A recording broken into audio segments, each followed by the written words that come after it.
We're here to give you a Kickstarter preview for Lander from Intrepid Games.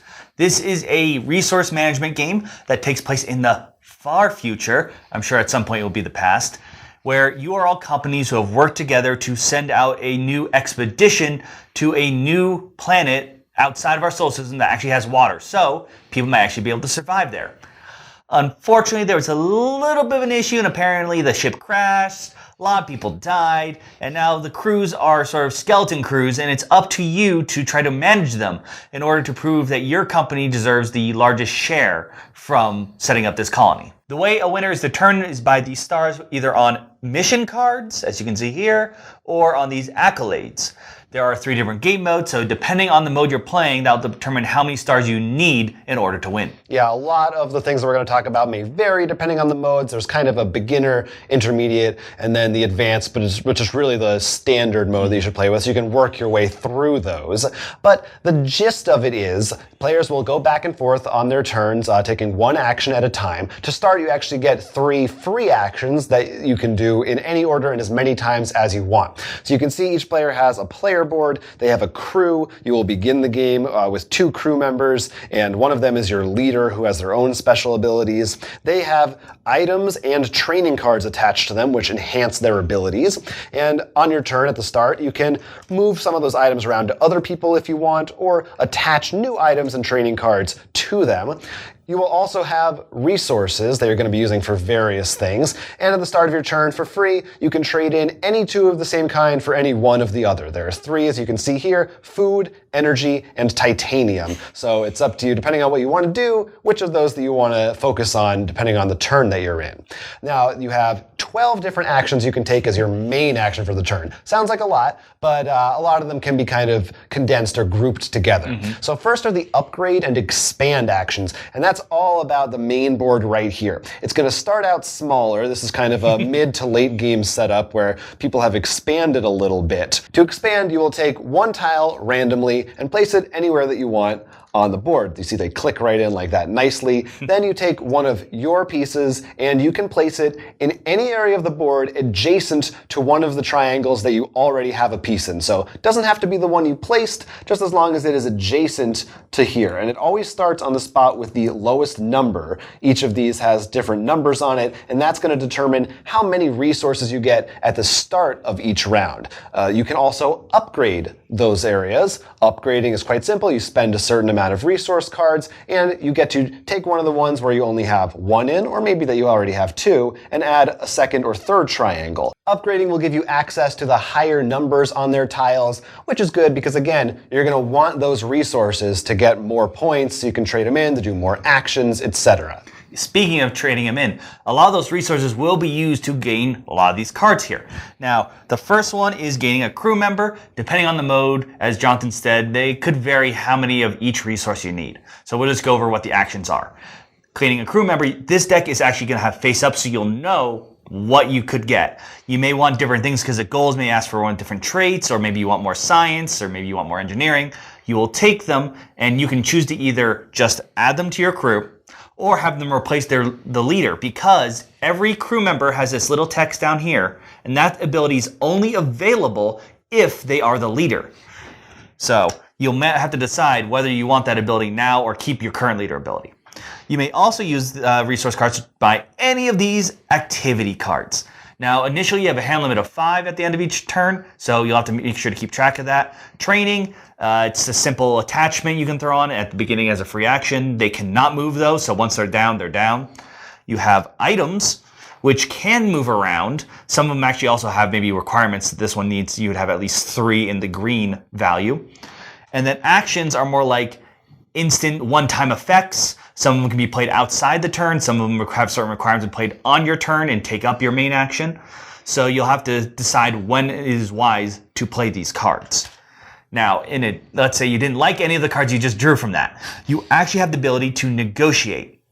Now, negotiating is trading with other people, and it has this whole actual chain of how trading works, because they decided trading can be really annoying sometimes in other games. So you will actually have a timer, and both players will have sort of negative consequences if they don't successfully deal with their trade in the sorted amount of time. And luckily, it won't eat up your action if, let's say, the trade didn't work out or no one wanted to trade with you. So that's pretty good.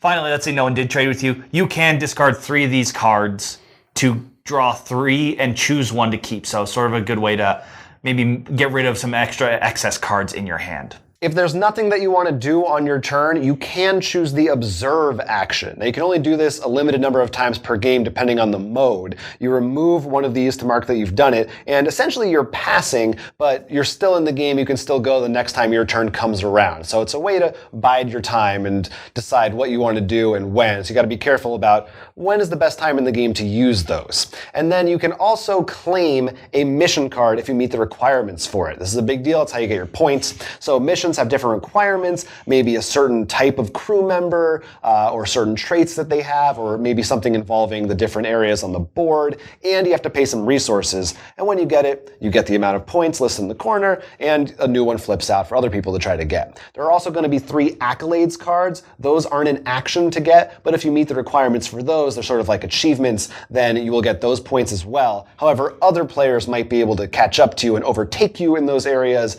and claim them for themselves. Each player also starts with 1 or more secret goals, again, depending on the mode, which are the same as missions, but only they have the chance to access them, and other players don't know exactly what they're going for. Another mechanic that's only more of the advanced modes is the event deck. At the start of each turn, a different player is the governor. He will get one of these cards. A lot of times they have a choice on there that he has to make. Doesn't mean they're all bad. He can read them out and make sure it works better in his favor. They're just interesting things that affect that round. Yeah, so there's a lot of change-ups that can happen from round to round. Eventually, when everyone decides they don't want to do anything, they say that they are preparing for the year end, and then the year ends. And you keep playing for a certain number of rounds or to a certain number of stars, and whoever has the most stars by the end is the winner. Mm-hmm. So sci-fi theme, like you said, resource management, definitely a big deal. Also, the trading aspect. In a lot of ways, I guess if I had to elevator pitch this game to someone, I would say Terraforming Mars plus Catan, which sounds like a strange combo, but that's kind of how it made me feel. But with all the game modes, that helps a lot, because I think if you want to pitch to someone maybe who likes Catan, and you're like, oh, let's get into something a little bit more deeper. The basic game mode is really nice because it takes out this observe track, which is definitely, I think, a bit more of an advanced skill for players who maybe not be used to that kind of, that, as well as the event deck. But once you sort of get the understanding of these territory control and resource management, adding these things in is really fun, because the observation, the fact that it's limited, no matter, the other game mode, in case you're curious, it looks more like this, so you actually have less of those there. It's really like, is it worth it to watch? Or you're like, yeah, this is the time where I want to wait and watch, or even bait someone to be like, I'll observe, and if they have like multiple action turns, like, oh great, he's waiting for me to do something. Right, yeah, you can definitely psych people out with that. A lot of the actions, like I said, there are 12, but they're fairly simple. Really where most of the more complex strategy comes from, I think, is the cards themselves, specifically those action cards and the items and training as well. But really a lot of it is the actions and what they say on them, what they do, as well as these leadership abilities, depending on who you have as your leader. A lot of these are passive. Some of them are only once per year that you can use them, and there's an active action that you take. Those can change things a lot. And the board state, while there is, I really did enjoy some sort of, there is a walling mechanic you can do, like, because only one person can occupy a tile. So I might take this tile to prevent you from going across here, because then I only have access to there unless you expand around. But because there is the expand action where you can just place it anywhere, you don't feel like, I think you can tell where you can sort of just get walled off and not be able to do anything. Yeah, there's only 3 resource types, and it's pretty hard to not have access to all 3 of them, at least in some small part. And a lot of these guys have fun abilities that could change that, such as titanium resources, you gather 1 more, which could be really good. Or this character who you happen to have a lot of fun with, who at the start of the year, you choose a resource and everyone either gets +1 or -1 of that resource, which is a lot of fun shenanigans there. Yeah, so things like that, those little abilities can really change. And there are some cards cards too that are direct player interaction, that you can't hurt each other. You might be able to destroy something or make them discard cards, but they always have a cost, a resource cost, so it's not too take that heavy. There's always something going on with that. And each game mode has its own little book too, which helps you with setup.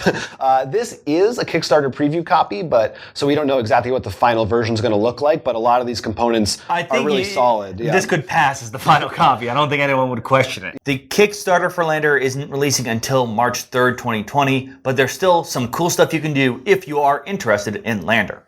First off, they have sent a copy of their game to a whole bunch of game stores, over 100 I believe, where you can actually visit and try the game out yourself. If you want to know where they are, simply go to the link down below to their site and they'll have a map where you can see what is the closest game store for you to try out Lander. If you are not close to any of those ones on the map, there's still a chance for you to try the game out. You can sign up to try to win a copy of Lander on their website by joining their mailing list or taking another of a number of different actions that will get you a chance to get a copy of the game, just like this one.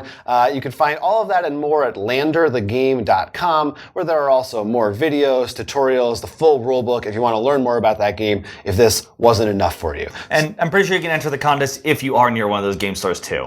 Yeah, I mean, why not? It's free. You might win something. So again, March 3rd, 2020, be on the lookout for Lander on Kickstarter. I'm Jonathan. I'm Will, and this has been a Kickstarter preview. We would love it if you liked and subscribed to this channel and supported us on Patreon as well. For legal reasons, we've got to disclose we're on Facebook, Instagram, and Twitter with more awesome content.